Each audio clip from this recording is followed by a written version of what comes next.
Hi, welcome to the question of the day.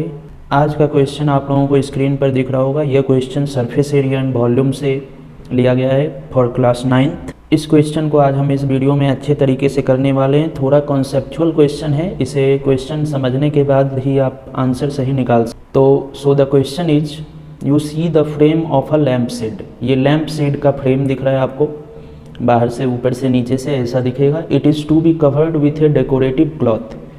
Means इस type का lamp shade है, means cylinder के shape का एक लैम्प शेड है। इसको कवर करना है डेकोरेटिव क्लॉथ से, कपड़े से इसको ढकना है। ठीक है, कपड़े से ढक देंगे। The frame has a base diameter of 20 centimetre. इसका बेस डायमीटर मीन्स ये 20 सेंटीमीटर का है, मीन्स रेडियस 10 सेंटीमीटर का हो जाएगा।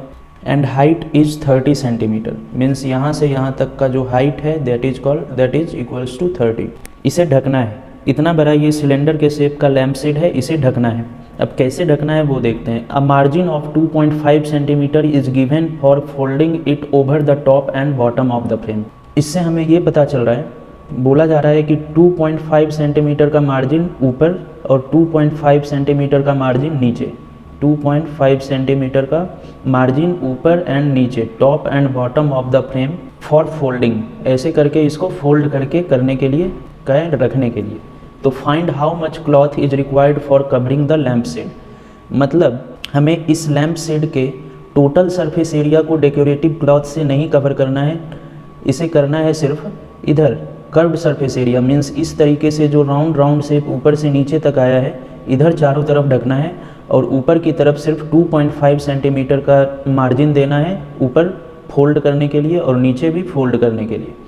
ठीक है, इधर भी 2.5 सेंटीमीटर का और इधर भी 2.5 सेंटीमीटर का। तो हमको कितना क्लॉथ का रिक्वायरमेंट होगा इसे ढकने के लिए। तो ये तो आप जान रहे होंगे, ये सिलेंडर के शेप का है, मीन्स यहाँ पर क्लॉथ इस टाइप से रहता है। इस सिलेंडर के कर्व्ड सरफेस एरिया मीन्स यहाँ से लेकर के यहाँ तक, इधर चारों तरफ ढकने का कितना रिक्वायरमेंट होगा, तो ये पहले फाइंड कर लेंगे। ये कितना रिक्वायरमेंट होगा, ये देखिए, ये सर्कुलर पार्ट ही तो ऐसे करके खोला जाएगा, तो इस तरीके से यहाँ से यहाँ तक ऐसे बिछ जाएगा।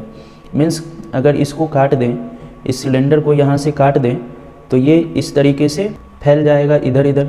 यस, तो मीन्स ये सर्कुलर पार्ट का जो सरकमफेरेंस होगा वही इस क्लॉथ का लेंथ के इक्वल होगा या ब्रेथ के इक्वल होगा, जो भी आप बोल। तो ये लेंथ जो है वो 2πr के इक्वल हो जाएगा। Circumference of circular part of cylinder means 2πr के इक्वल।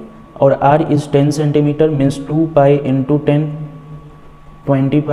20π सेंटीमीटर इस क्लॉथ का लेंथ और ब्रेथ, कुछ भी आप बोल सकते हो, लेंथ और ब्रेथ। नाउ हाइट कितने होगा।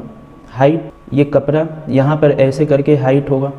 ठीक है, ये तो ऐसे गोल सा घुमा हुआ है, तो इसीलिए ये इसको ब्रेथ, इसको मैंने यहाँ से यहाँ तक ले लिया। हाइट ये होगा जो यहाँ पर लगेगा ऊपर से नीचे तक। तो ये हाइट किसके इक्वल होना चाहिए। हाइट तो जो सिलेंडर का है वो है ही 30 सेंटीमीटर, मीन्स 30 सेंटीमीटर के इक्वल तो होगा ही, लेकिन इस सिलेंडर के ऊपर भी 2.5 सेंटीमीटर हमको फोल्ड करने के लिए देना है और सिलेंडर के नीचे भी 2.5 सेंटीमीटर फोल्ड करने के लिए देना है। तो यहाँ पर हम इसमें इस कपड़े को 2.5 सेंटीमीटर ऊपर भी लंबा लेंगे और 2.5 सेंटीमीटर नीचे भी लंबा लेंगे। मीन्स इस तरीके से ये कपड़ा लेंगे ऊपर की तरफ और यहाँ नीचे ऊपर की तरफ 2.5 means total height of this cloth is equals to 30 + 2.5 + 2.5 means 35 centimetre height of cloth और ब्रेथ 2πr मीन्स 20π सेंटीमीटर। और इस क्लॉथ का एरिया फाइंड करना है। तो ये देखिए, ये एक रेक्टेंगल, स्क्वायर, रेक्टेंगल के शेप का होगा, स्क्वायर तो सभी इक्वल होते हैं। रेक्टेंगल के शेप का हो गया, this is breadth and this is 35 centimetre height. तो दोनों को मल्टीप्लाई कर देंगे तो क्लॉथ का कितना रिक्वायरमेंट होगा for covering this lamp shade find हो जाएगा। तो इसी को हम अब इरेज करके मैं अच्छे से लिख करके समझा देता हूँ। Diameter 20 centimetre, then radius equals to 20/2 means 10 centimetre and height of this lamp shade is equals to 30 centimetre, height is 30। हम यहाँ पर एक क्लॉथ का सैंपल बना लेते हैं। This is height of cloth and this is breadth of cloth. Breadth of cloth कितना requirement होगा, 2πr के इक्वल। ये जो सर्कुलर पार्ट यहाँ से ऐसे करके आया होगा उतने ही ब्रेथ का क्लॉथ रिक्वायरमेंट होगा, means circumference of frame is equals to breadth of cloth. Breadth of cloth equals to circumference of frame. Circumference of frame 2 pi r से फाइंड कर सकते हैं because this is circular. 2 pi r 2 into 22/7 into radius 10 centimetre. तो यहाँ से 2 into 22 44 into 10 means 440/7 centimetre ये breadth हो गया।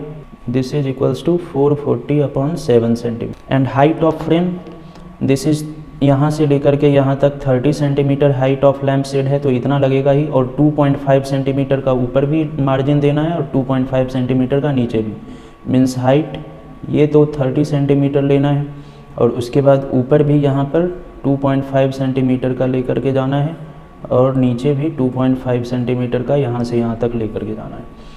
मीन्स 2.5 और ये 2.5, तो टोटल हाइट ऑफ क्लॉथ में 30 plus 2.5 plus 2.5 plus 2.5 plus 2.5 means height of cloth is यहाँ से यहाँ तक क्या हो गया 35 सेंटीमीटर। देन यहाँ लिख सकते हैं height of cloth required for covering the frame equals to 30 centimetre plus 2.5 centimetre plus 2.5 centimetre equals to 35 centimetre. ये हो गया। Then area of cloth required for covering the lamp shade breadth into height करके आ जाएगा। जो हमें find करना है area of cloth required for covering the lamp shade equals to breadth into height, breadth of cloth into height of cloth. Breadth कितना given है जितना हम लोगों ने फाइंड किया है, breadth is equals to 440/7 centimetre multiply height is 35 centimetre. 7 1 जा 7, 7 5 जा 35 कैंसिल हो जाएगा एंड 440 मल्टीप्लाई 5 सेंटीमीटर स्क्वायर, तो 44 5 जा 220 और एक जीरो इसके पास है तो एक जीरो और centimetre into centimetre centimetre square. Means ये जो कपड़ा लेंगे हम इतने ब्रेथ और इतने हाइट का, इसका टोटल एरिया यहाँ पर फाइंड हो गया है 2200 सेंटीमीटर स्क्वायर। मैं उम्मीद करता हूँ ये क्वेश्चन आप लोग अच्छी तरीके से समझ गए होंगे। थोड़ा कॉन्सेप्चुअल क्वेश्चन था। ये क्लास 9th NCERT का 13.2 का क्वेश्चन नंबर 10 है। इसे आप लोग इस तरीके से सॉल्व कर सकते हो। अगर आपको ये क्वेश्चन अभी एक बार में नहीं समझ आया तो शुरुआत का 2 मिनट आप फिर से देख लो, वहीं पर मेन बेसिक्स है इस क्वेश्चन के लिए।